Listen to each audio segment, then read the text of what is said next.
Yeah, you got all the important parts. Yeah, exactly. So welcome to anyone listening to the recording.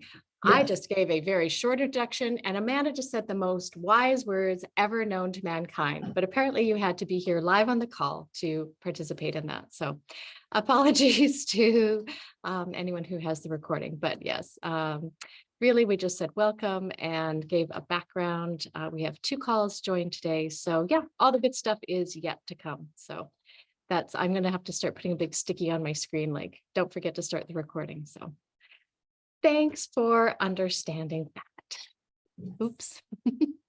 All right. So, yeah, where should we start? Where would you like to start, Amanda? Well, yeah, maybe if I'll just, yeah, there's so many great things. I think some of my favorite things though, and we didn't talk about this one yesterday. One of our friends that got up in the hot seat, he was in the hot seat twice. And this is Jimmy, the Canadian cowboy. And if you go on a cruise and he's on the cruise, you will know what I'm talking about. You'll be like, oh, that's him. Yep. Because he's always walking around with a cowboy hat. But he got up in the hot seat. I had talked to him that morning with another friend and we were talking about relationships. And he said, oh, I wonder if Esther ever dates. So he got up in the hot seat and that was his first question. And it was so hilarious because, and Abraham was like so playful the whole cruise.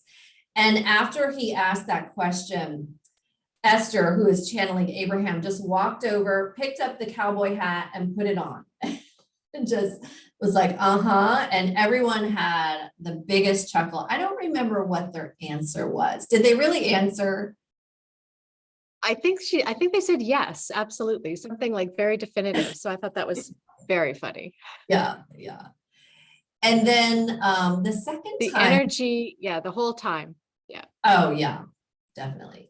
And then the second time he got in the hot seat, one thing Abraham had talked about too, they give a lot of personal stories of Esther. And I remember someone also asked about that. I'm not sure if it was on the cruise or if I was listening to a recording. And they said, well, Esther is a good example and they have permission through her to share things from her life. So it's the perfect example. And they were talking about an example of Esther, and I think this was still maybe towards COVID. And so she was feeling some negative emotion about not being able to do all the things that she wanted to do as far as travel and workshops and cruises. And an evening, I think this was maybe either after Easter or Valentine's Day, because she had this big chocolate heart. Maybe it was Valentine's Day. And she was feeling negative emotion and ate the whole chocolate heart. Mm-hmm. And she had been noticing knee issues lately. And so that was a question that Jimmy asked about, was the chocolate, eating the chocolate and the knee issues. And it was interesting how they tied it all together around, the emotion. She was basically doing emotional eating, ate the whole chocolate thing. And then she realized, oh, I just ate that whole chocolate and now my knee hurts. So she was putting together the dots, realizing this is why my knee hurts. It's inflammation from the sugar. And I think once she figured that out too, she was able to adjust her eating. And not that they were condemning, like, don't eat chocolate, but really, they even said this, really, did you have to eat the whole chocolate heart? Like, you could have just had a couple of bites and been fine. So it was a very interesting practical discussion. Yeah, that was really good. And then there were lots of other ones. Oh, do we want to talk about the song? Or do we Yes, want I to? think that's a great idea. Sorry, my internet is laggy, so I'm hoping that it's Oh, okay for everyone else. I was just waiting for it to catch up. But I did want to say I'm so glad that you brought that up, because I had forgotten that that is what Jimmy's second question was. And it resonated so much with everyone because he was asking so specifically about, the eating, the sugar, and the knee issues. And I loved how Abraham did bring it out to, it was the feeling of it. It was that she was feeling sad or lonely or whatever it was. And then that is what triggered the eating. And so it was always tied to the emotions of it. And that was so practical for everyone to understand. As you said, they weren't condemning eating chocolate, but the emotions and the momentum that was building towards that. And then it culminated in the actual pain in the knee. So it was really useful, because so many people do kind of wonder about that, of are they related? And it most likely is, because of that amount of chocolate and the sugar involved, but it was the root of it was the emotions. So that was awesome. yeah. Yes, And- this go ahead. Yeah. Oh, and I think, and I know this is a discussion that's come up quite a bit of other people, because there are also audio recordings that, well, yes, if you were truly in alignment and believed that you could just eat chocolate all the time and not be affected by it, could you? Yes. But they said most people don't really believe that. And again, like what you brought up is the emotion. And like she obviously was not in alignment and in a good emotional place when she ate that whole thing of chocolate. Like if she was, she wouldn't have eaten the whole thing. Exactly. Yes. I thought that was absolutely brilliant. And just a good reminder for like me as I go through day to day, when, especially if you notice things are not quite going the way you want and you trace it back. Well, how am I feeling? How was I feeling this morning when I kind of started whatever this momentum was? And it's so often you can do that awareness piece of, oh, this is how I'm feeling, or this happened. And I kind of felt a little triggered and it was no big deal, but I can see it's playing out through my day and I can see the manifestations of it, whether it's how people are treating me or I've got a headache or whatever it is. And so that's why I love that we can actually tune in and be aware of it. And then we can shift it for ourselves. So it's not always easy when it's got lots of momentum, but the sooner we catch it, then it does feel easier. And is just the fun piece of, I think, knowing about all of this. Mhm. So with the song that Amanda's talking about, there was so much emphasis on play, being playful, being light, chill out, I think was said 20 different times. Like we can just chill out a bit, we can relax. And I think so often we do get very anxious about getting things done or getting more stuff or more money or whatever it is. And the message was to relax, have fun. And there was a person who got up on the stage, and I think it was even the very first person of a segment, because throughout one of the seminars, there are different breaks. So you go about an hour or so, and then there's a 20-minute break, and then there's another segment, and just depending how long that whole session is. And the first person up got all settled into the chair and the microphone put into place. And then he asked, would it be all right if he sang a song? And this seems to be showing up in different events, doesn't it? That the people are either they go up with a guitar and they want to sing, or they want to do something. On one of the cruises, I think Abraham danced. On the last cruise I was on, Abraham actually remembered a rap that Esther had written when she was young and did the whole rap song. So it is just a really fun energy that comes through. And he asked if he could sing the song, and they said yes. And it's like, and basically they were just like, what do you need from us? And he was already seated with the microphone in front. It's like, is it okay if I stand up? And like, of course, you just do whatever you want, go wherever you want. And so he did. He got the microphone out and he found his place on stage. And then he took out his little piece of paper and started unrolling it.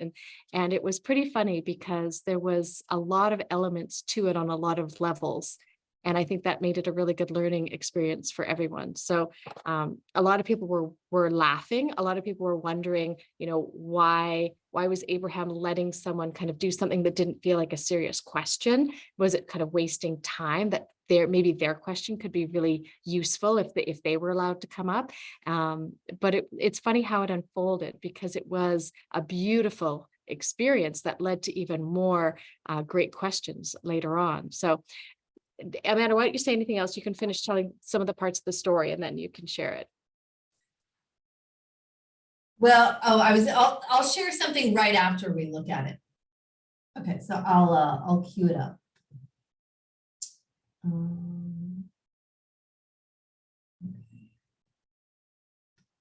And this is off of Facebook, so hopefully this works.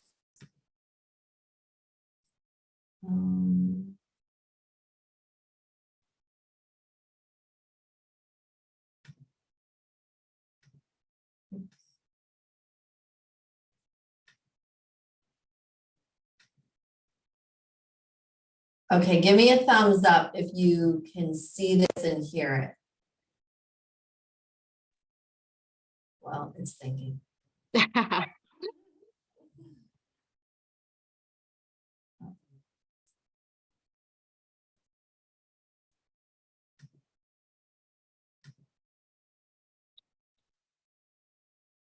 I can see your screen. In my car, Yep. when a man comes on the radio, he's telling me more and more about my source, useful information. My imagination, I can't get now. Oh, now. Hey. That's what I say. I can't get now satisfaction. I can't get now satisfaction. As I try, and I try, and I try, and I try, I can't get now. I can't get now. When I'm watching my TV and a man comes on and tells me how right now thirst can be, but he can't get it wrong because it isn't done, and that is as a win for me. I can't get now. Oh, now. Hey. That's what I say. I can get now satisfaction. I can get now girl reaction. Can I allow? Can I allow? Can I allow? Can I allow?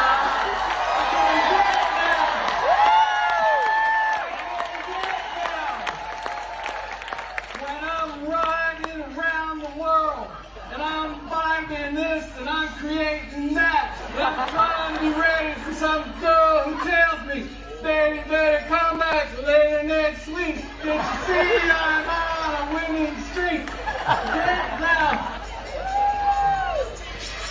Get now. I can get now. Satisfaction. Now satisfaction. Now satisfaction.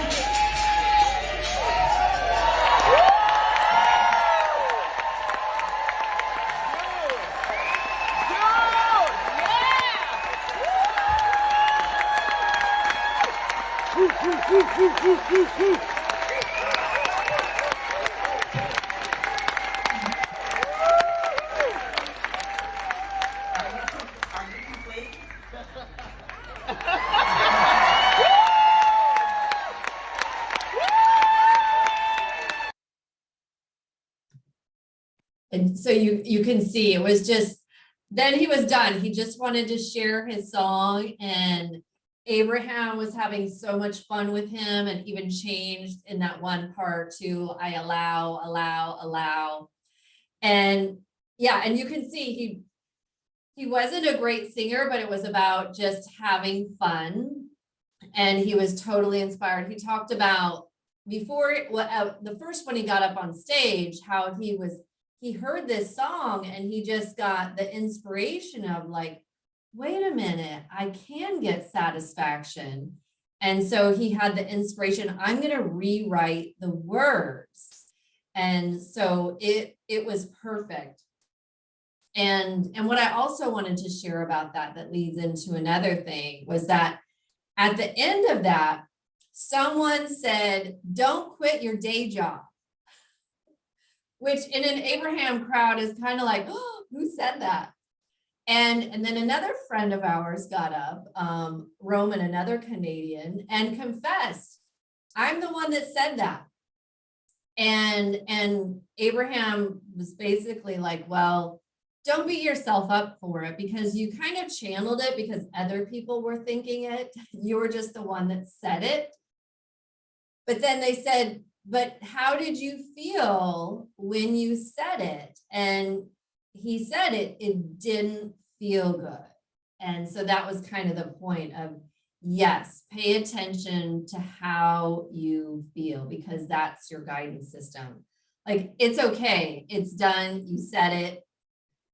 Don't beat yourself up over it, but just pay attention to how you feel. So that ended up being a really good, also practical lesson of, again, pay attention to how you feel.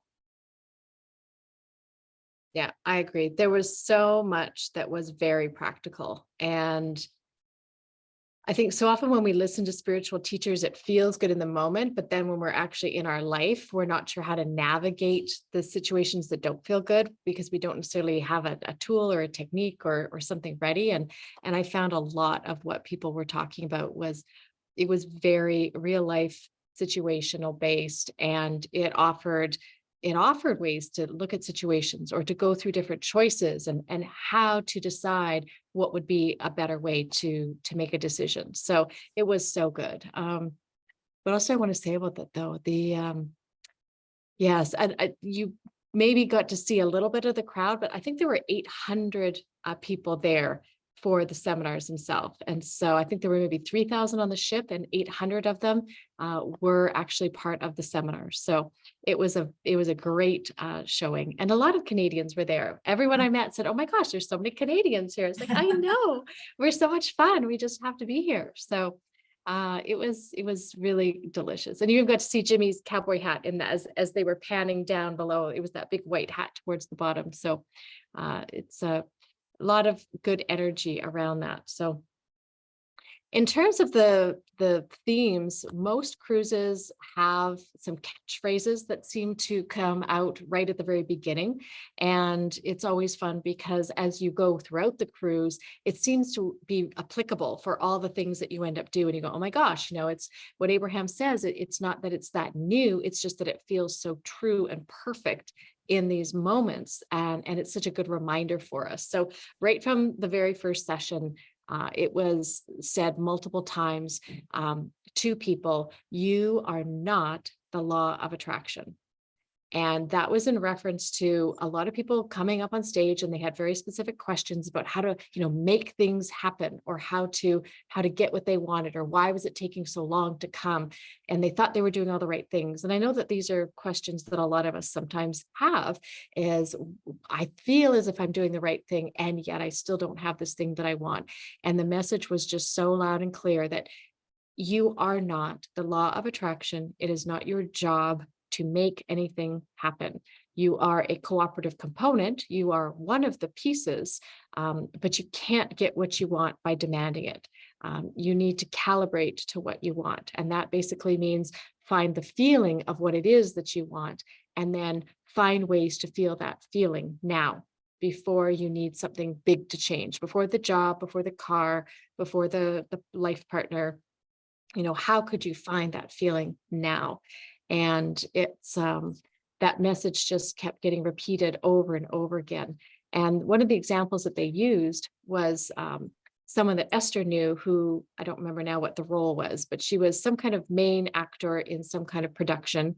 And she was at a theater about to, they were creating this production, and maybe the stage manager was new, and this person was very experienced and knew everything and how it should work. But this person, this new stage manager, wasn't actually doing it in the way that she thought, it should be done. And so she was trying to make sure that everything was getting done in the way that she thought was best, because she'd done this so many times, she knew how it needed to be. And the conversation, she was sat down and said, "You are not the stage manager. This is not your job.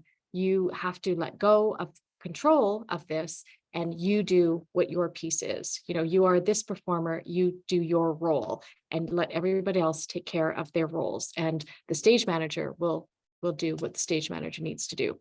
And it was pretty funny how universal all of a sudden that saying became all around the ship whenever we were having discussions about, making plans to do something, or talking about something that was going on in her life. And that the realization came of, oh my gosh, I am not the stage manager. It is not my job to be managing other people and their emotions and their expectations, and, the weather, the traffic, the money coming in. Like, it's not our role. And so when we understand what we want, we can actually make it really simple for ourselves by understanding the role that we play is lining up with it, of finding that feeling, and then the things that match that feeling will in fact come to us, and we will encounter more and more of it. But to understand that what we are getting, what we can actually see around us, is a match to where our vibration is right now. So if we're looking around and seeing things that we don't want, we can actually have that as our confirmation that, well, if it's matching where I am, that must be where I am. And if that's not what I want, then I can come within myself and start to make the shifts required. Amanda, do you want to add anything about that? Yeah. Well, maybe that's a good segue into another conversation that they had about that. And there were 3 conversations that and maybe even 4, that were kind of tied together about being the stage manager and not being the law of attraction. There was one girl that got up on stage. She was, I think, a personal trainer or something like that. And she talked about how she wanted this business and manifested it. And now I'm overwhelmed. I have too much work. And she was talking about her home life and how her daughter was sitting around, had the day off and didn't do the dishes and was just laying around. And they were like, isn't that what you want? If you were in her shoes, you want the same thing, but because you're working, you want her, to do the dishes and things while you're gone. Stop trying to be the stage manager. Focus on what you want. And so when you get home and you're tired, just relax. Don't worry about the dishes that are sitting there. They'll still be okay.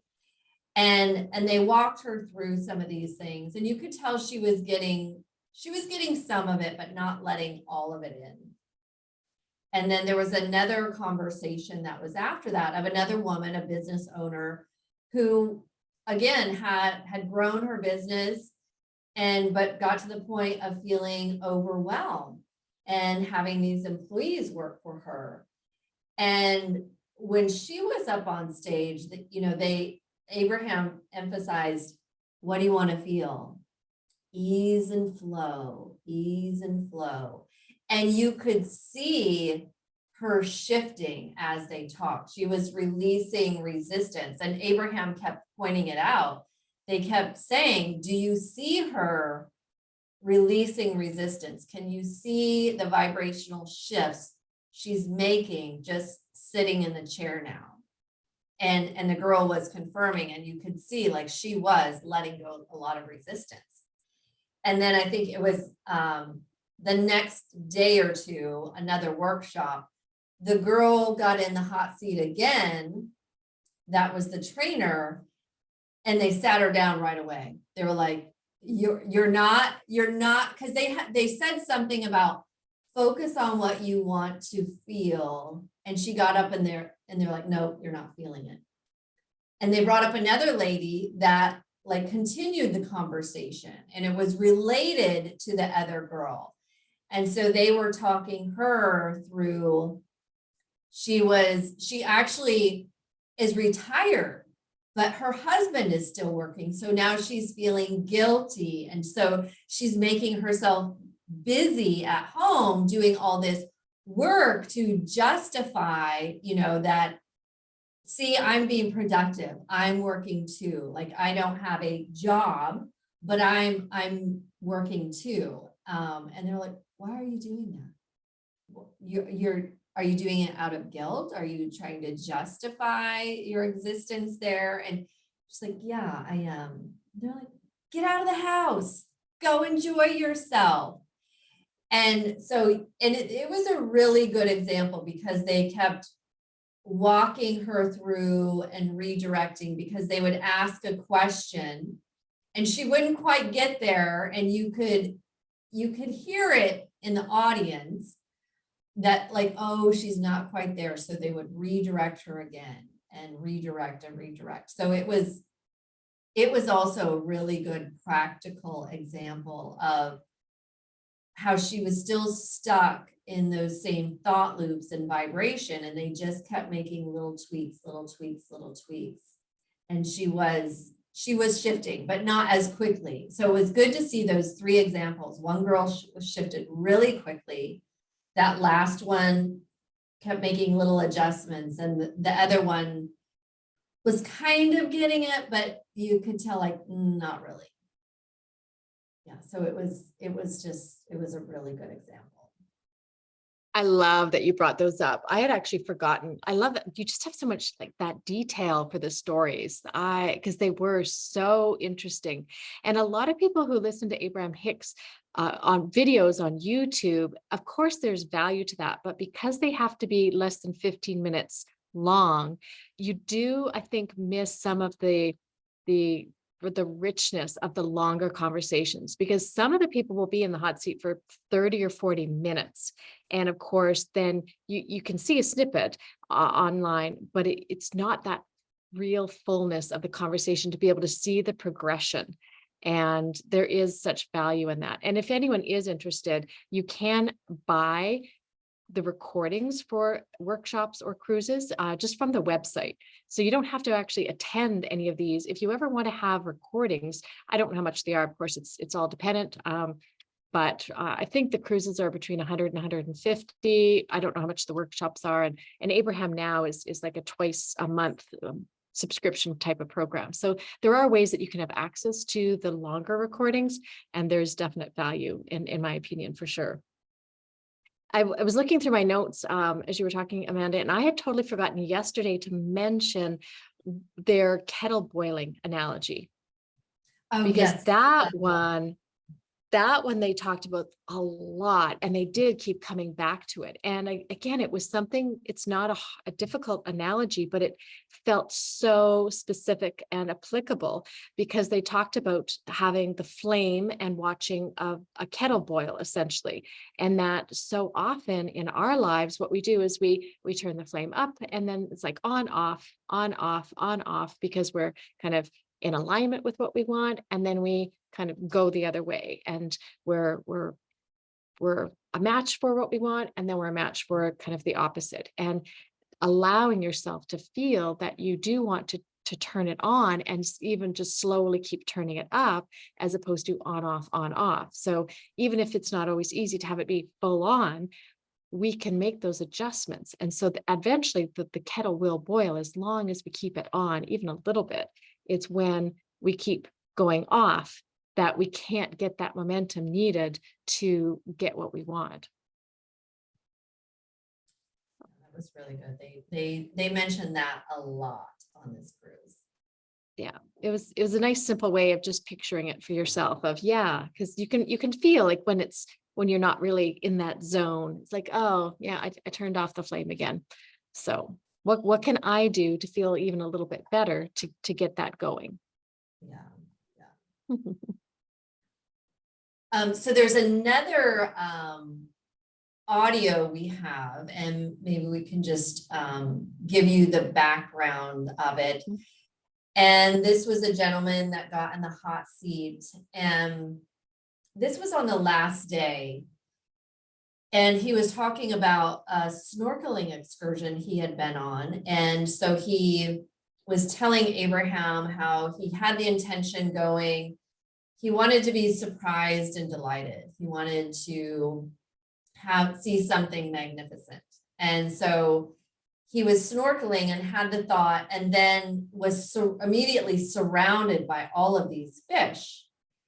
And Abraham talked about his vibration, that he had a very high, pure vibration, and he was surrounded by the fish. So it's like it matched. They were drawn to him. So it wasn't even so much of like him calling them in, but like they were automatically attracted to him. And it was a really beautiful hot seat. The man was in such awe and appreciation, and then asked for a rampage of love from his inner being and source. And so Abraham Hicks did this for him. So we have an audio of this. And if you're in my Facebook group, I also posted the transcription from this, because someone probably used some artificial intelligence to have the transcription, have it transcribed. Technology is great. Okay, so let me cue this up.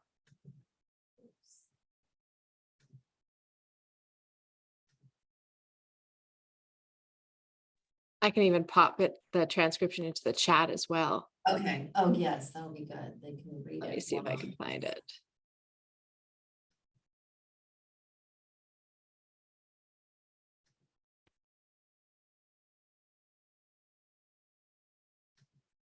Do you want me to go ahead and start it, or wait till you find it?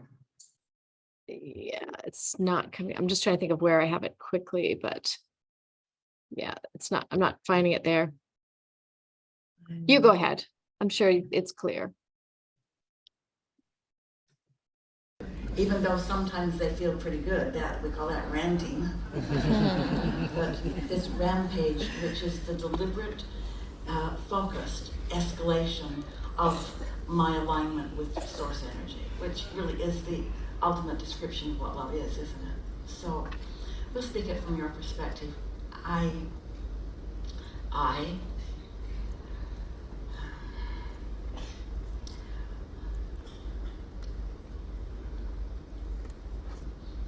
get right to your focal point.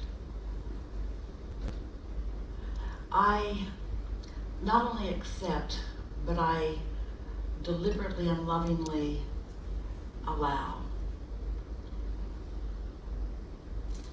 the perfection of my human perspective in this specific time and place. Now.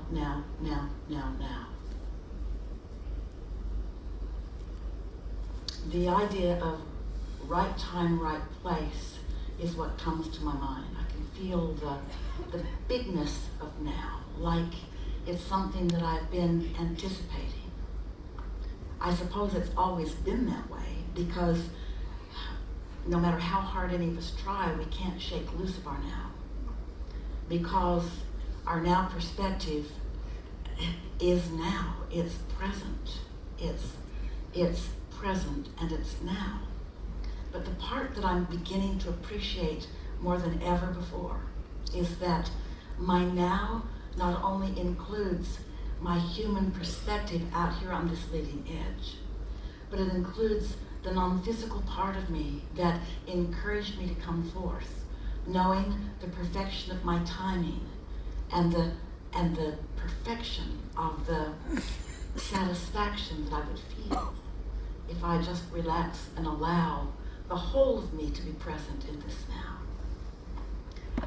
I've found, bit by bit, closer alignment to the wholeness of who I am. And it's my powerful, satisfying, deliberate intention to present the wholeness of me as often as I can. I like seeing the world through the eyes of Source. I like feeling the world through the feeling of love. I like expanding as a total creator who has come to this leading edge time and place for the purpose of expressing the love that is me, full stop. I know I didn't come to fix anything that's broken, because it isn't. And my capacity to savor is what is pleasing me most. My ability to honor the diversity of this planet feels to me that it is at the heart of the very love that I feel so profoundly.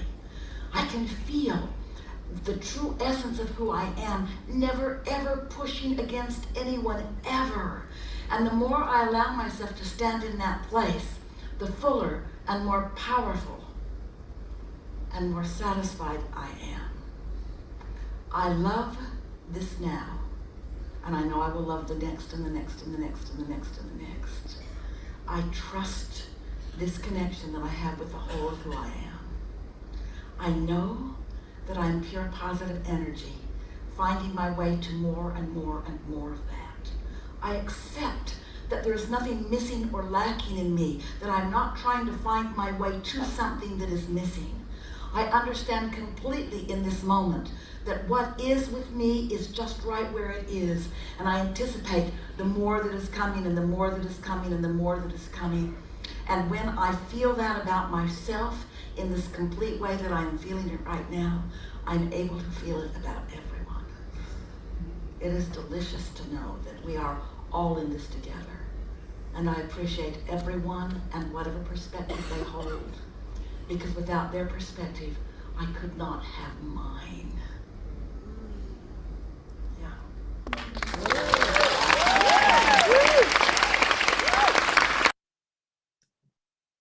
Yeah, so that was a really good and powerful rampage. I'm gonna copy and paste it right now. And you can also see it in the Facebook group. But it was just a lovely rampage. And it's actually, I was going to ask for that same rampage if I got in the hot seat. So I was really excited when he got up there and asked that question, and Abraham did that. It was really fun.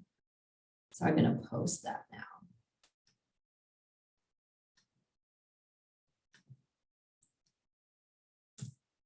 So you can see the whole Yeah, thing.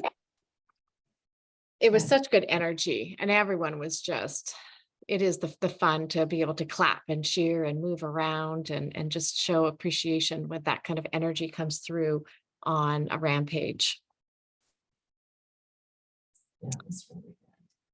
Oh, does anyone have any questions? I feel like we've done a lot of talking, but feel free to raise your hand or unmute yourself or pop something into the chat if you have any questions at all in general about the cruises or why we go on them or Abraham or anything at all.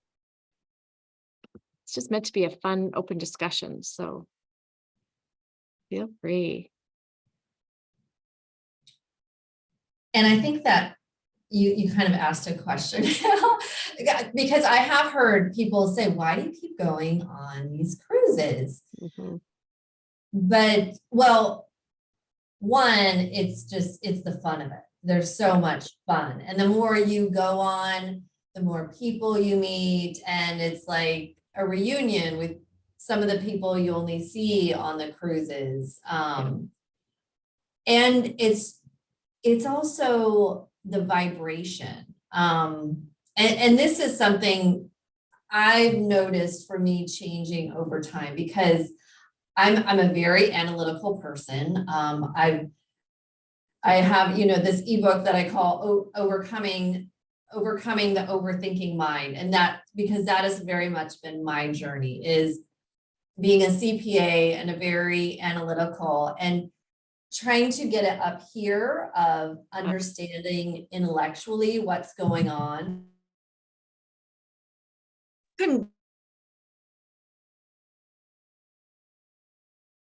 But you're not. Amanda, did you bump your microphone maybe? I heard the thump. I can't hear your voice now. Yep, you're back. Okay, sorry. Yeah. But what I was saying is, you can get something intellectually, but that's not really going to change your vibration or make transformation. It's when you start really embodying the teachings. And again, it's like words don't teach. You have to just live it. And I can feel that so much, especially in the last 2 cruises. I could feel these vibrational shifts happening. And part of it doesn't even happen when you're in the workshop. It might be overnight when you're sleeping or just having a conversation with someone, but being in tune with that where you really feel it. And when I was in the hot seat on the New Zealand cruise, that was something too. I could really, it was mostly in my solar plexus. I could feel this like pulsing energy. And I was like, kind of like, oh my gosh, what is that? But it is, there's a vibrational energy exchange that until you feel it and experience it, it's hard to explain. I'm glad you brought up the fact that you were in the hot seat too. And that was your first time, isn't that right? And that was on your birthday. And that was, you were maybe not even going to go on that cruise. You decided fairly last minute for, such a major trip. And I love that you went, because you definitely had some shifts for yourself. And as many cruises I've been on, I've actually never gone in the hot seat. This is the first one that I even considered putting my hand up. But I didn't really have any big question. I really enjoy being there for the exchange and the information. And I enjoy hearing what other people say and ask. And often that is a great way to get answers for yourself, because as we talked about, when you were in the hot seat yourself, if you have a really strong question because you think something's wrong, you're not always ready to hear the answer, because when we're asking the question, we can't have the answer at the same time. And I think that one lady that didn't do a lot of shifting, it was because she was holding on to that question part of it. She really wanted to, explain the background and explain why she was where she was and how hard it was. And in those moments, it's sometimes hard to hear what that resolution might be. And so when you're in the audience, it's kind of like playing Jeopardy. It's always easier when you're in the audience, because you have a different perspective and you're not quite so attached to getting that answer for yourself. Yeah, definitely. Oh, I'm going to pop something in the chat here. Oh, good. And Jean has a question. This is just from my notes. I just took some very light notes just because it helps me to focus when I'm listening. They're not, some people will take pages and pages of notes, and that's not what I do. But I am going to pop this in just because I think it's really useful. Often Abraham will use the analogy of you are a pointer, and that means, you get to think about or feel into what you want. You get to decide, and you basically just get to point at it. There shouldn't be big action steps. I mean, it shouldn't feel like hard work. There may be a lot of steps involved, but you really get to allow it to happen. And so some of the notes that I wrote is you are a pointer and you get to choose what feels good. And so when you decide what you do want, that is your step one of just, this is what I want. And then you can trust that all the cooperative components are gathering. And that is the work being done. You don't actually have to do that work. You simply have to allow it. So you get to chill out until you get some inspiration to perhaps call someone or go somewhere. So you can take that action, but you want to wait until it actually feels good. And then as you make how you feel the highest priority, you are actually allowing it to come to you in an easier way and often in a faster way. So hard to trust sometimes, but in fact, when you start to get evidence of it, you go, oh, this is what everybody's talking about. I can sit back, I can relax, I can have fun, and everything I want can actually flow to me. That's it's a pretty powerful lesson in realization. So, Jean, hi. Hi. I apologize if you already said this before I got audio. I had to reboot. I don't know what happened. But the cruise itself, it looked like you said 800 people in the workshops. Is that about how many Abraham Hicks people are on the cruise, or is the entire group that's on the cruise, however many thousands that is it all Abraham Hicks? Or just a portion of the group? Does that make sense? I think if I understand what you're asking, so on the cruise itself, I think there were about 3,000 people total. And of those, about 800 people were going to the workshop. So some of the other people on the cruise might have been their family members who weren't going, you know, the kids, the spouses. But in essence, we were about a third of the ship. Okay. Did everyone on the ship, were they aware that Abraham Hicks was there? And no, it was just a private thing. Okay. Yeah. And did that's- they have other opportunities to meet each other, any meet and greets and things like that, or just the workshops? Yeah, Amanda, do you want to talk about the infamous cocktail parties? Yes. Oh, okay. Yeah, and part of the fun thing is too, other people are signing up for this cruise. It's not just Abraham, so other people can sign up. And so it's kind of a fun surprise for them. Or like, who are all these happy people? Like, why are you all so happy? What are you doing in, you know, in the room at the end? So it's kind of fun. You'll get questions from people that aren't in the workshops. And you know, one of the things with Abraham, there's not a lot of structure other than the workshops, because they're like, you're here on vacation, just go have fun.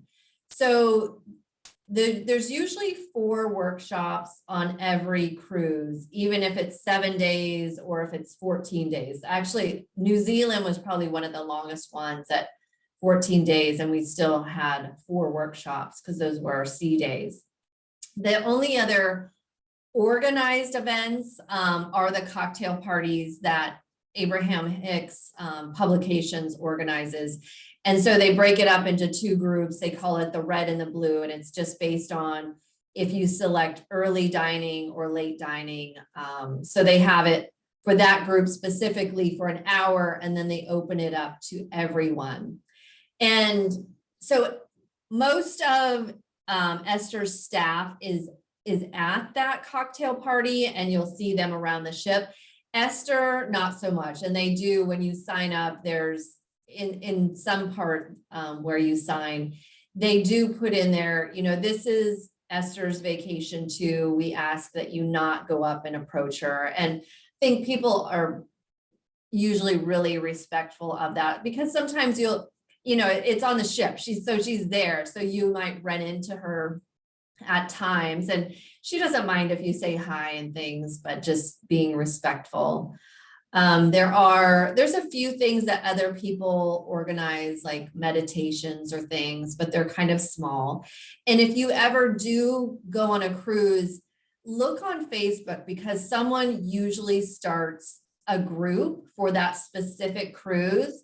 So you can chat with other people that are going. Sometimes people, like on this one, someone in the Abraham group put together a specific Bonaire excursion.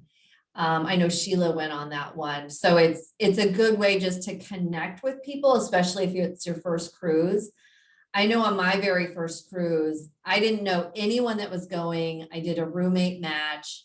I had a fantastic time. And as I said, now every time is more and more fun. I know more people, but if you don't know anyone and you don't have someone to roommate with, I've done the roommate match several times, and it's a great option. And you can also do your own room. It's more expensive to do your own room. Yeah, good question.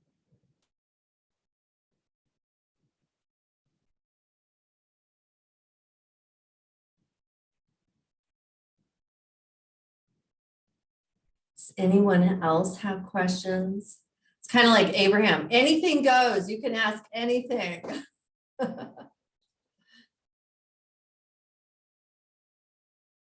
Oh, Jennifer. Go ahead. Oh, just unmute yourself.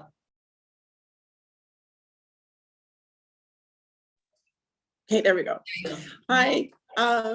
Hi. I just wanted to ask you guys if anyone is going to the Hawaii Abraham Hicks cruise, because I'm signing up for that. Yes. I Yeah. think she and I are both going. Yeah. Well, it's cool that it's leaving from Vancouver because it's so close. It's like, yes. Yeah. And Yeah. it will be an interesting. It definitely makes it more convenient. Yeah, it'll Well, be. they drop you off in Honolulu, so I don't know. It's like you still have to find your way back, but yeah. Yeah. It's an interesting itinerary, and I did talk to them about it because there's a boat that stays in Alaska for the summer and then they go to New Zealand for the winter. So it's that boat transferring. So it's September, they're leaving from the Alaskan cruise. And so there's 4 days at sea, and then they hit Hawaii for 4 days, and then they keep going to New Zealand. And at first, I didn't think I liked that itinerary of 4 days in a row at sea, but I think It's 5. Oh, it's 5. Wow. Yeah, because you're not counting the day that we depart. Okay.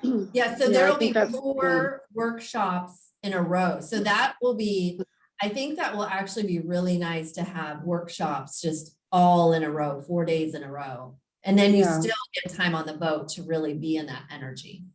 Yeah, because that's the one thing I find when you're like, I've done other cruises in Europe and I love them, but it was like very go, go, go. And like every day was an excursion and every day was a workshop. But I just like the idea of, at first I wasn't sure either. But then I thought, actually it's going to be nice because then you can kind of get into that mode, that flow that I feel happens like once you get into those workshops. And because I feel like the excursions in between, they sort of they stop it and then you have to start back in. So it'll be interesting to see how that dynamic works. Mm-hmm. It'll be fun. It'll What be other fun. cruises have you been on? I was on 2. I was in, I think it was 2018 and 2019. So the first one was the Greek island cruise. Oh, Sheila and I were both on that. So we crossed paths. Yeah.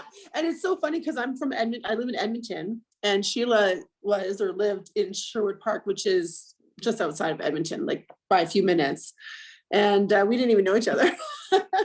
There were quite a few people actually that were from the Edmonton area that were on that cruise, and nobody knew each other. It was great. Well, we do now, but it was kind of interesting. And then the second one was I think it was the Italian cruise. I'm not sure if that's the right, but there was a lot of, like, we went to a lot of places like Pompeii and Amalfi Coast.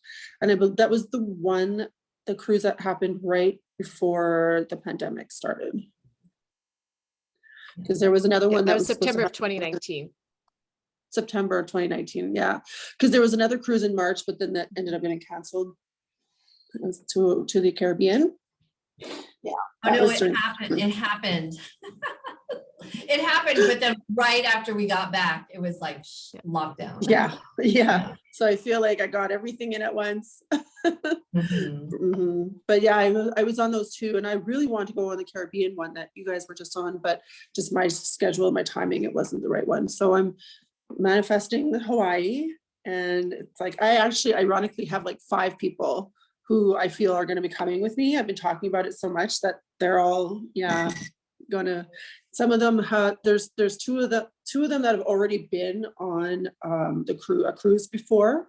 There's 2 that have been, or 3 of them that have been following Abraham Hicks for their entire lives, and they're all in their 60s and 70s. They've never been on a cruise though. So I said, you better get on it. Yeah. Yeah, nice. And they did, while we were on the ship, they announced the next Caribbean cruise, which it looks amazing. It's 10 days, and it's like St. Martin, St. John, a lot of those saints, Barbados. I think it's like they hit 5 of those islands right in a row. And is it next March? Yes. Okay. Yeah, because I feel like it happens mostly in March. Yeah. Yeah. It's Yeah. best Yeah. for the weather and hurricane season and all the rest. Sorry, my internet was not great. So I just wanted to follow up on a couple of things and just let me know if I end up cutting out. But I followed a lot of what Amanda did. So my very first cruise, I didn't know anyone. I didn't know there was a Facebook group. I had simply gotten the inspiration to book it out of the blue for myself. I didn't have a job. I didn't have the money necessarily. I knew nothing. It was just like, this feels like a hell yes. I need to be on that ship. And it was fantastic. It changed the entire course of my life. And that's not exaggerating. But I just also used the roommate match. I had a great experience and I met people that I went on future cruises with. And so there are a lot of great opportunities, and a lot of people do go without knowing anyone. Some people who do find the Facebook group, they'll say, you know, I'm traveling on my own. I'm not sure about how to meet people. And everyone instantly says, you will have no problem meeting new people. You know, Yeah. we're all here together. You know, we can sit together. There's always a night before the cruise. People gather for a dinner, and it's a chance to know people.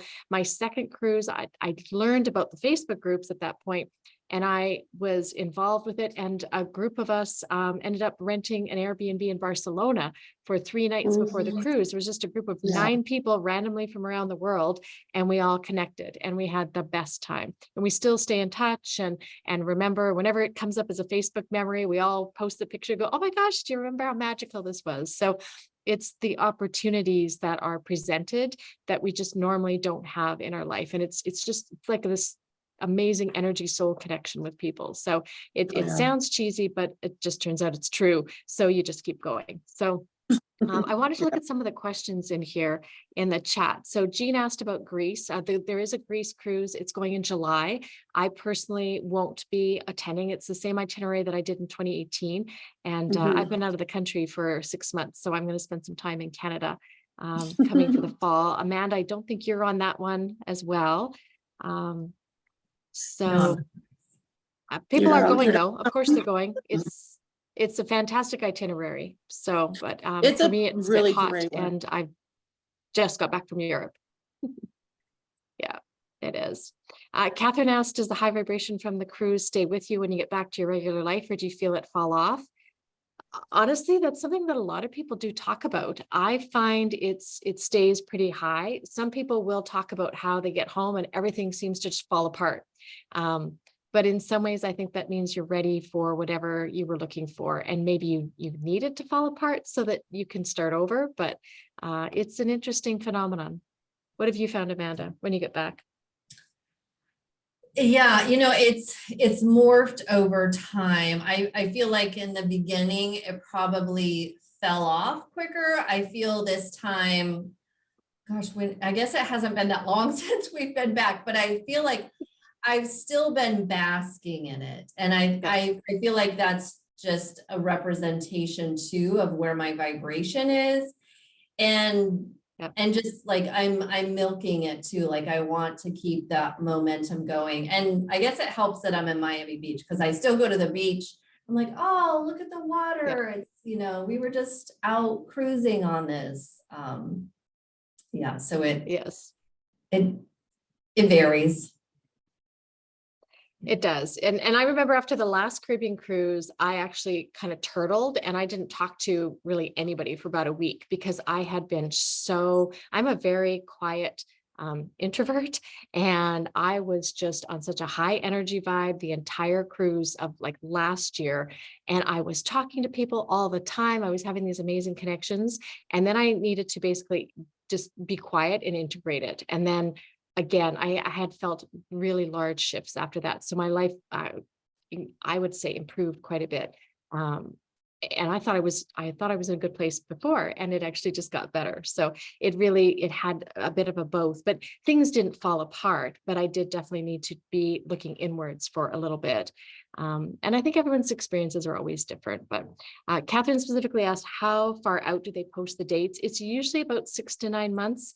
And then often on cruises, they will announce one and give people who are on the ship a chance to book it ahead of time. So if they want to pick, say, their specific cabin, some people like to do that.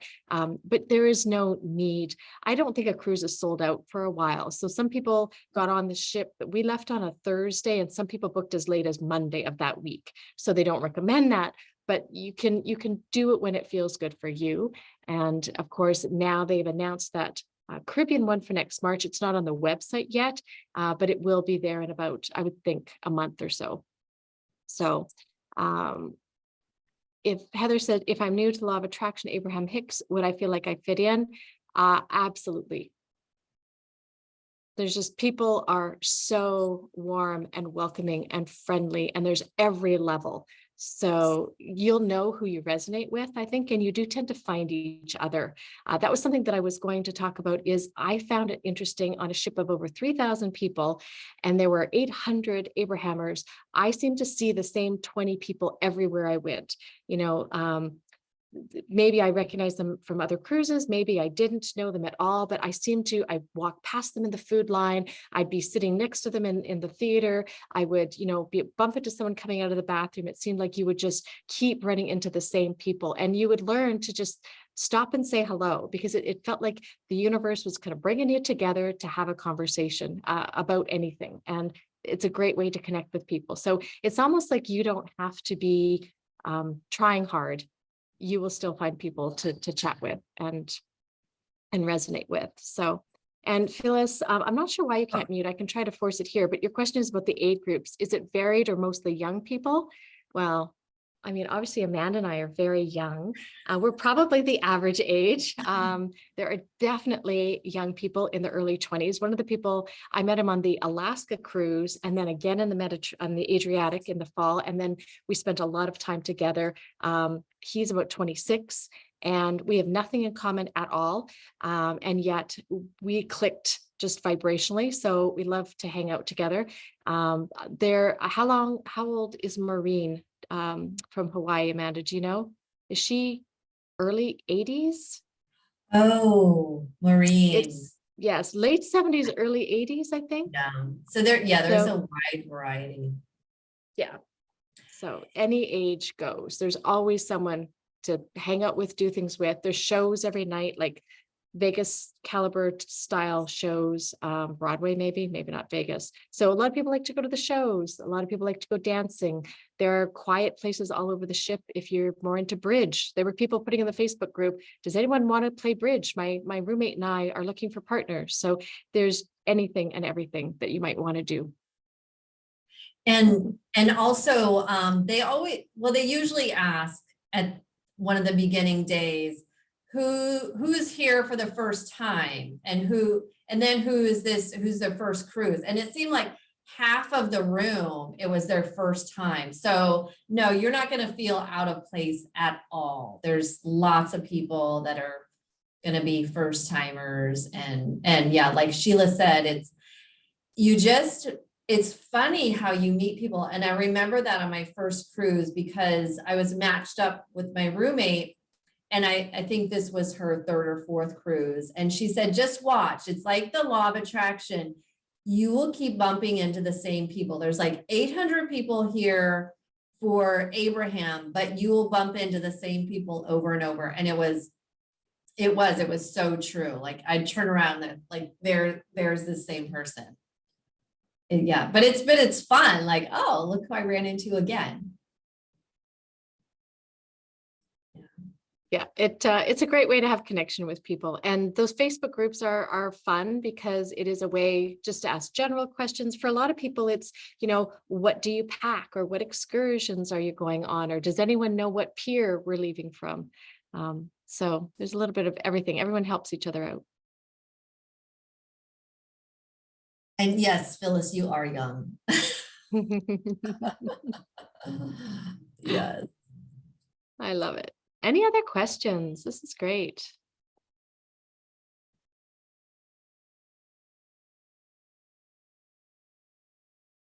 Maybe I'll mention one more thing that was so key for Abraham, and it was key because of how many people in the hot seat in some ways got turned away because they were having such a hard time letting go of their story. A lot of people really wanted to explain. And we're sorry. Okay, sorry. Things are crashing in my background. So hopefully you can hear me. Mm-hmm. Even if they got into the seat and they didn't feel like they were giving a big story, it's their tone of voice. Like some women said, like, oh, I finally made it up here after 4 cruises. And there was so much in that one statement. She thought she was being cute and funny, but Abraham went right on it. It's like the so much tension and emotion about, oh, I finally got here and it's been so long. I've had to work so hard. And that was a light example, but other people really they couldn't even say to Abraham what it was that they wanted to be different. They just kept going back into the why they didn't feel happy. And it was a great lesson, I think, that again, even if the person in the hot seat couldn't quite hear, the audience was hearing it so clearly. Within a word or two coming out of their mouth, we all would just go, oh, nope, they're still trying to explain. They're still trying to explain. And I think that is something that happens for a lot of us. We get very attached to why we feel the way we do. And we're so busy explaining it that we're not able to move to something different that feels better.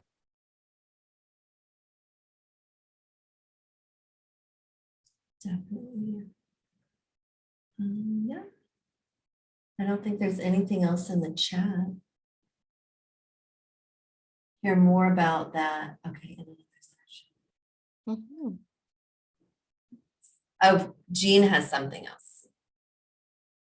Okay, this is not Abraham related, really. It sort of is, similar philosophy, but do either of you study science of mind? Yes, I was in Science of Okay. Mind for a while. Oh, okay. I find, that helps me with Abraham. Yes, I mean, it's a lot of the same principles. It's, and your thoughts are who you are. It's all about your vibration and emotions. Yeah, it all goes hand in hand together.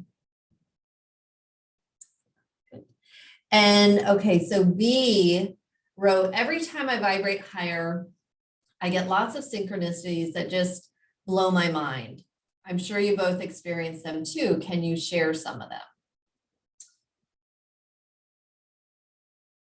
Do you have a good example off the top of your head, Sheila, of a synchronicity? I would love to write a book someday. The one that actually came to mind was my very first cruise. This is the one where I don't know anyone. I'm traveling basically for the first time on my own. I show up in Fort Lauderdale, and I was very focused on the lack of money that I had, because again, remember, I signed up for this cruise a few months ago. I don't even have a job. How could I think I could do this? Well, I had a job by the time I went on the cruise, but I was trying to be very budget oriented. And I spent a lot of time and effort walking back and forth in the airport, trying to find a phone to call the hotel for the shuttle. And the ultimate answer was, there is no shuttle, take a cab. So I went outside, and now this is how I'm starting my vacation, right? Is I'm feeling flustered and overwhelmed, and I go outside to the taxi queue, and all I can think about is, how much is this taxi going to cost? And so I turned around, and this is actually very big for me because I'm very shy. I said, does anyone want to share a taxi to let's call it the Best Western? And someone that I recognized who had been on my flight, keep in mind, I've been doing this for over at least 20 minutes. So the odds of someone being not only on my flight, but I recognized she was the woman who'd been sitting in front of me on the aircraft. And I had recognized her sitting in the Toronto airport on our connection. She said, oh, I'm going there. And I thought, oh, thank goodness. Isn't this wonderful? I do recognize her. We get in the taxi, and it turns out I'm Canadian. I'm from Alberta. She's Canadian. She was from British Columbia. She was going not just to that exact same hotel, but she was going to be on the cruise, and she was in Abraham. So for me, that was my mind-blowing synchronicity. We became great friends. We hung out the whole time on the cruise, and we roomed together on the European cruise the next year. Yeah, so fun. On my last cruise in New Zealand, one day another good friend was on the cruise, and it was her birthday. So I thought, okay, I want to do something special for her birthday. I'm going to go to the gift shop and get a card and have people sign it. Well, for whatever reason, I think we must have been at port that day, even though a lot of us stayed on the ship. And so the gift shop was closed. So I was like, okay, what am I gonna do now? And so I thought, well, I'm gonna head towards the restaurant and talk to them about reservations. But I thought, well, I'm gonna swing by the coffee shop first. And of course, some friends were sitting there at the coffee shop and they flagged me over, hey, what are you doing? I was like, well, today is Luna's birthday. So I wanted to get her a card, but the gift shop was closed. And one of the girls said, oh, well, I was on an excursion and for some reason, this guy handed me a card and she pulls it out. She's like, here, let's use this for the birthday card. Like, it was just mind blowing. Like, how did all of that line up so perfectly? It was just, yeah, it was crazy. And I remember also Abraham talking about in my hot seat of like, we blow things off as coincidence all the time. And they were talking about Esther was like watching TV and she would think something and turn the channel and they were talking exactly about what she had just thought about. And they're like, you doubt this, but it is so powerful. The universe, it can line up so many things for you. Like it's thinking ahead, like things you can't even imagine. Yeah. Yeah. Jennifer, do you have something? Oh, you're on mute. Oh, you're on mute still. Yeah, okay. Oh yeah, So there. there we go. Sorry. So say this really quick. This story, it's really cool because this is synchronicity at its finest. So this was prior to my very first cruise. And I had been introduced to Abraham Hicks, like probably about 8 months earlier. So I'd been really listening to her a lot and I was going through a lot in my life. And I just thought, oh man, I would love to like go and sit and actually be in this woman's presence. So I was at this party and I met this girl through our mutual friend. And we started talking about Abraham and she happened to have tickets to the cruise. And she had someone that, and anyways, long story short, the person who was supposed to go with her canceled. And then she ended up asking me if I wanted to go with her. And I did. That was my first cruise. And it was just so random. And I was like, and we became like the best of friends. We're still amazing friends to this day, but we went to Barcelona together. We got a couple days, in Barcelona. And oh my, it was honestly like, I can't even, I just think back to that moment where I was invited to a friend's party and that's all it took. And Yeah. that's it. And then it was really like everything since then. And I just think it's amazing how you meet so many amazing people and friends that I met on that first cruise. I am still incredibly close with, and they're all from all over the world. I've gone on like actual trips with them outside of Abraham. Like we just, it's just an incredible thing. Yeah, that is awesome. And I was going to point out like, and it sounded like from what you said, it was a light thought. It wasn't something you were like struggling against thinking about. You're like, I'd really like to go on that cruise. And then bam. Yeah. Well, because when she talked about it too, at the party, I was like, oh, can I come with you? Yeah. I'm like, can we get a third person in a room? And, and I'm like, please make this happen. And I went to work on that and I started to think about it and it just became reality. And very quickly too. It was really amazing. I always think back to that moment and she does too. And we just kind of both go, oh my God, like it just worked out so perfectly. Yeah. That's awesome. Yeah. It was amazing. So highly recommended. Yes. Yeah. Okay. So, so Catherine, I'm going to read what you wrote. I told my husband I wanted to just get away to a beach for a weekend and go soak up some fun.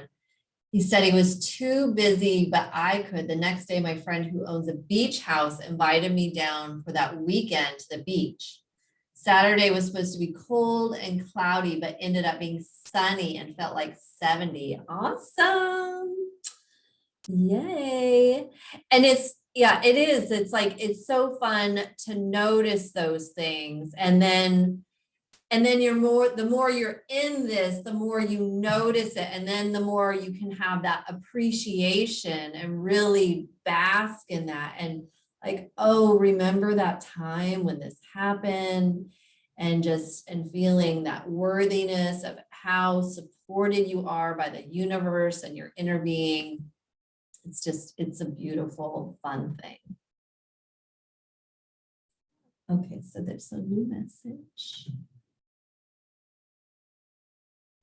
You're welcome, Iena, for great discussions. Yeah, does anyone have anything else?